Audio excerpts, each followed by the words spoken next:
You to me, Eric? No, mine Eric, is now coming straight. It's coming straight to you. Eric, I have received your Good morning, CT Muga. Good morning, Eric. How are you doing? Latif, I am doing well. Thank you. Amekuja akibeba salamu za watu ya nyumbani. How's your family? My family is actually very well. And now that you've asked, I'm going to extend their greetings to you, but I'll take it even a step further. Wasalimia san. I know they will ask me to bring their greetings back to you either tomorrow or Monday. Yes. So we wait. Now we wait. So tomorrow I have something to receive. Yes. If it doesn't come tomorrow, Monday. Right.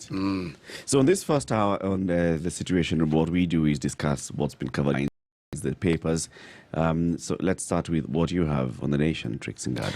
This morning, the Nation is going for the kill. This has to do with the back and forth between Team Kieleweke and Tanga.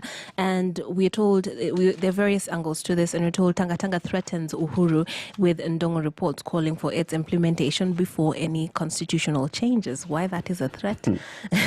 I don't know. The Ndongo report was about land, but carry on. Predominantly land. Yeah. Yes. So who are they targeting with this issue is the question. Then Raila mobilizes 70 MPs to demand Ruto's resignation, saying his 2022 ambitions have clouded execution of his role as the deputy president. Right. And then we're told DP allies dare president to call fresh elections and see dust because they claim they have up to 80% of Kenyans. It's amazing how much can happen in just 24 hours. Actually, it isn't happening in 24 hours.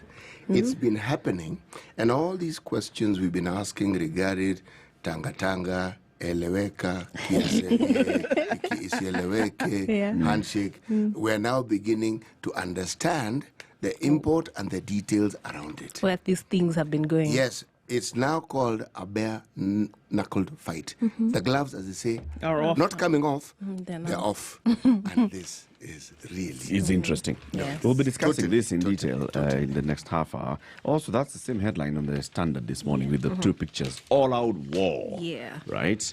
And at the top of that is the MPs allied to the Kieleweke side, and this is all the Prime Minister's side. These are the ones who are calling for impeachment of the Deputy President. And then the bottom picture is the Deputy President's supporters saying, bring it on.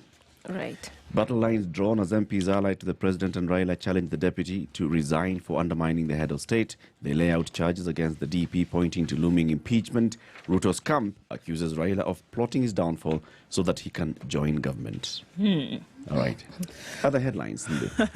COVID-19 global pandemic. The World Health Organization boss has finally declared.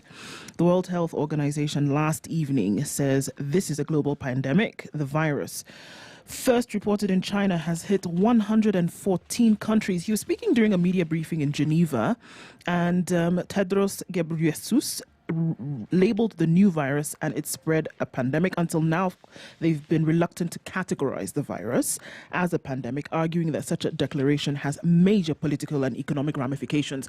Now, we've seen across the world with the drop in so many stock prices in different countries, from Europe to Africa, across the board, this has affected the economies of many countries already. Politically, people are making statements. Borders have been closed. Countries have been shut down. People are not going to work. People are not going to school. All of that now taken into consideration probably then fueled this decision to call it a global pandemic. And that's where we're going from now. Yeah.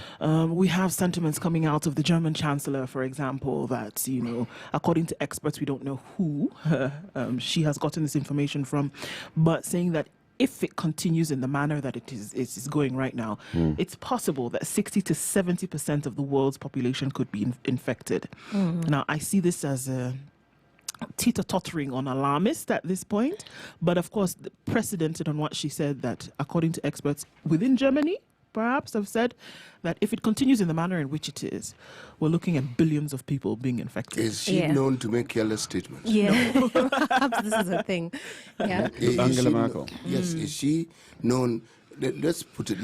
Is she known to be alarmist? Let me make it politically incorrect. Is she like Trump? No, she's not. She's not. She's actually the opposite of Trump. Both of them speak the truth. Just not how they package it. Yeah. She's more PC, I would say. And obviously... Eric, no, wait. Trump said you use it the will word pass. truth alongside Trump. Merkel. I can understand. She represents a lot of it. But with reference to Trump, are you using this to sort of like indicate or perhaps bring forth a disparity in the subject, or are you saying that the gentleman Trump speaks the truth, that he's truthful? He Yes. speaks his truth. Okay. I think that's the best way to put it. All right. Yeah. If that's what we're talking about, then in that case, yes. Yeah, and then bring it closer to home. We have seen a lot of headlines actually asking why the coronavirus. I feel like it's a little saddest, has not hit Africa. I mean, why is the world waiting for us to be hit by this? We have this over thing? 100 cases of coronavirus in Yeah, Africa. but they not like Italy, and they expect that we have stereotypically poor health services. When you talk so, about diseases, yeah. tell me, where do you think of? Yeah, Africa, the dark. And why? Disease and Backwater. war and plunder. Any time something negative happens on this continent, it receives publicity like Yes. nothing else.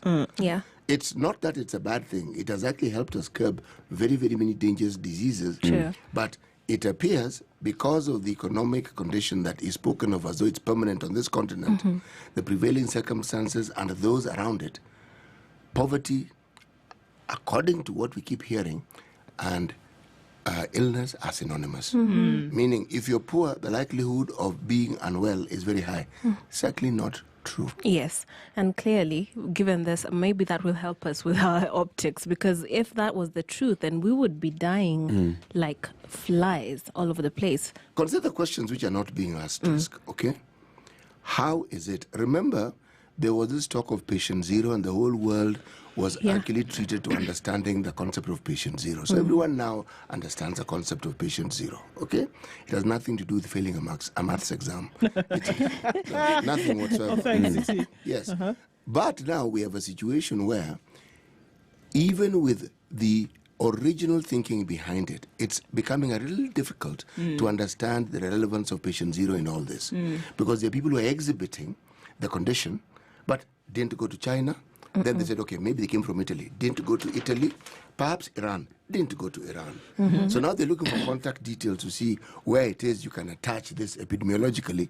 It's proving challenging. So this narrative is now having to change. And we're asking the question, is it possible that what we are referring to as a COVID-19 is something that has existed, but in its current form, it's taking the shape of most flus. They mutate. Yep. Every Yes, for season, you find that the vaccines that are given, shots that are given to people, flu vaccines, have to change because the virus has mutated. Yeah. So if it has, what was it before it mutated?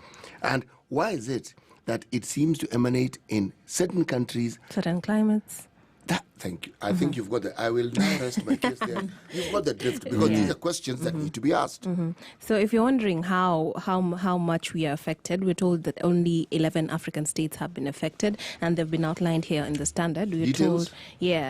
told that the DRC Minister of Health, Eteni Longondo, confirmed on Tuesday that the first positive case of coronavirus was a person of foreign nationality who arrived from Belgium and who was checked on arrival to the African country. And besides the latest one report in the DRC, there are 102 cases reported in 10 countries, according to the African Union Center of Disease Control. And the countries so far affected are Algeria, Burkina Faso, Cameroon, DRC, Egypt, Morocco, Nigeria, Senegal, South Africa, Togo, Tunisia.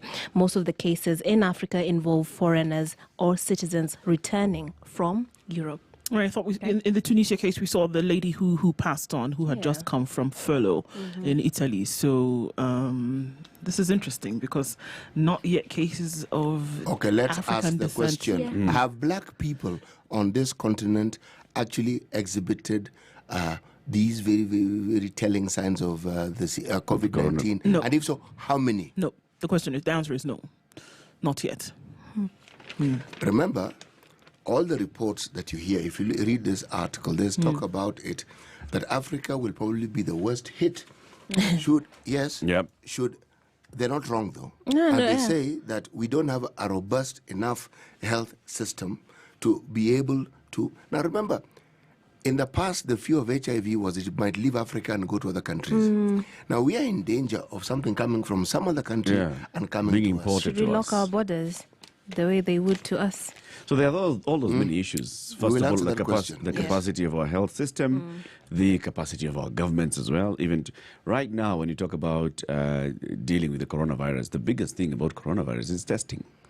What's our capacity in testing? You hear governors saying, yes, we've established level 5 hospitals are now ready. You can come in and test. But at what point would somebody leave some village somewhere in Kakamega County and go to the level 5 in Kakamega town Right. for testing? So very, very many issues about our capacity as African countries. And the capacities also are very different because some countries are less capable compared to others. If you look at Kenya and South Africa, and then you compare it to maybe the DRC or Burundi, countries that are not doing very well economically, you'd find that it's important that we look at it as a whole, because while we're playing it safe and putting in place all these measures, I'm told Rwanda has sinks in the streets for people to wash their hands. At bus terminus. Yeah, not everyone can afford that. So we must, I feel like that's the African Union Center for Disease Control must approach it in a wholesome way so that all the countries are moving in the right direction. If you look at what Rwanda have done, but it's not even an issue of affordability. Those things are very simple. They're washing your basic. hands, yeah. It's just a basic sink, basic water Does reservoir. the country have water? Yes. Yes. Do they have Do we soap? produce soap? Yes. Do we have sinks in the country? Yes. Can you make So- small buckets? Yes. as water So let's not reservoirs? allow Yes. it to get to a point where it's an infection spreading, but preventing. And it the from- bigger thing about what you see in Rwanda is about awareness creation. For sure. Because when people are going to the bus stop and they're told, wash your hands before you get onto the bus because of coronavirus, you're already creating that awareness among people. The importance of washing your hands to avoid the spread of coronavirus. Yeah. The kind of thing we were talking about, what's our government doing to inform the people? Do you know what you need to do? For example, by now we should be hearing what we need to know about So coronavirus. everybody knows, school children know it, they've been taught. If you, the parent, have been left behind, the children will tell you. Yes. They will. You're not doing this. You're not Daddy, doing remember this. we've been told you should do this and this and Wash this. your hands. Has anybody heard that? It's quite No. concerning. It's quite concerning, though, some of the myths already that are jumping out at us over this thing, and it comes from a lack of information. It's a lack of information. And we're at the point whereby even if it's just communication that's put in as a measure, it needs to happen, because then you can imagine, in the unfortunate circumstance when this thing does hit, people are going to be running around with all kinds of concepts in their There will heads. be panic, Yeah. there'll be misinformation, and the government will not have owned the information space. Right. And this is the time for the government to do that. But does the government know that? I don't know whether the government Well, does we're know told that. in the standard that the ministry insists that it is ready. So Yeah, let's take- and the this is bottom- a situation. yeah. It's Kenya's biggest conversation. It's now 6:15. You are listening and watching KTN News and Spice FM. Well, you're listening to Spice FM and watching KTN News. This is a situation. It's Kenya's biggest conversation. Eric Latif, CT Muga, Nduoko, and Trixingado. We are taking a look at the